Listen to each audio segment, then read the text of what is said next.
When you're part of a community that has been mistreated, outcasted, and not been supported by your own family and your own people in your life that are supposed to support you, you've learned this chosen family. You learn to like come together and love each other and support each other.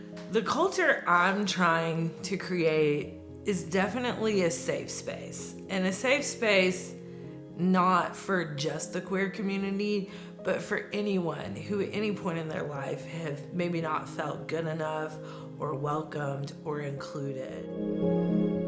I'm Devan, owner of Rebel Razor in Pittsburgh, Pennsylvania, and we're a place for hair.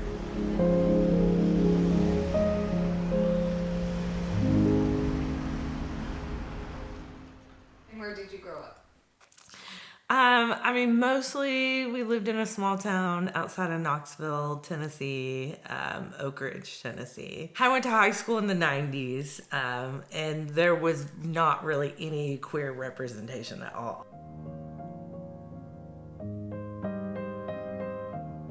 I was kind of the only out queer person your close friends knew. The people you hung out with, I hung out with this group of girls in my 20s, and we would all hang out at this pool hall together. And now hindsight, I'm like, we were all very obviously queer, but at the time no one really said that out loud.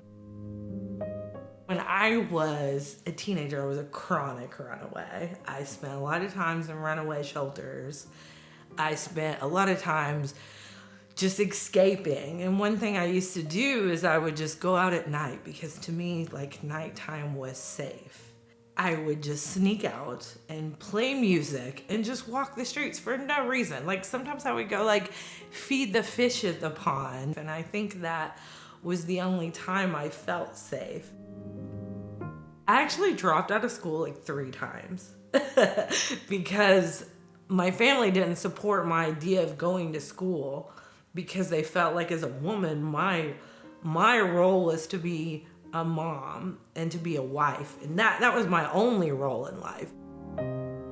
When I was in my mid-20s, that was kind of whenever I started my journey into what I'll call being my authentic self. Being your authentic self can really allow you to be happy. One of the first things I noticed about Pittsburgh is that they have a large queer community. There's a lot of gay bars, but I noticed very quickly there wasn't a lot of other businesses that were queer focused or queer owned. Not only for queer people to work, but then also for queer people to have a safe space to be in.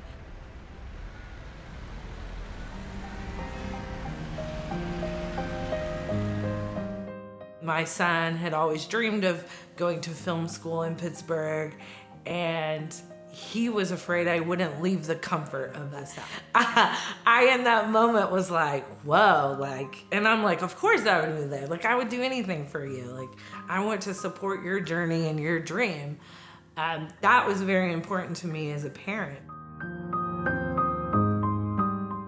As I began to build clientele and clients came in and said, hey, I'm looking for a queer spot, and this is as close as I could get is you in a barber shop that had a very masculine atmosphere. It became apparent there was this need here.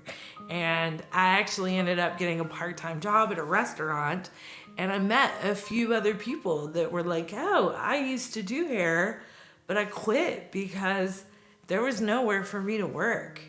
And so I began to learn this wasn't just a problem for me. This is a Pittsburgh problem.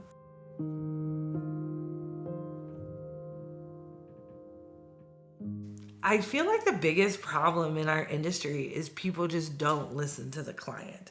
They don't listen to the person in their chair. They have these predetermined ideas or opinion of how people should look. And most of the time, that's in a very gendered box.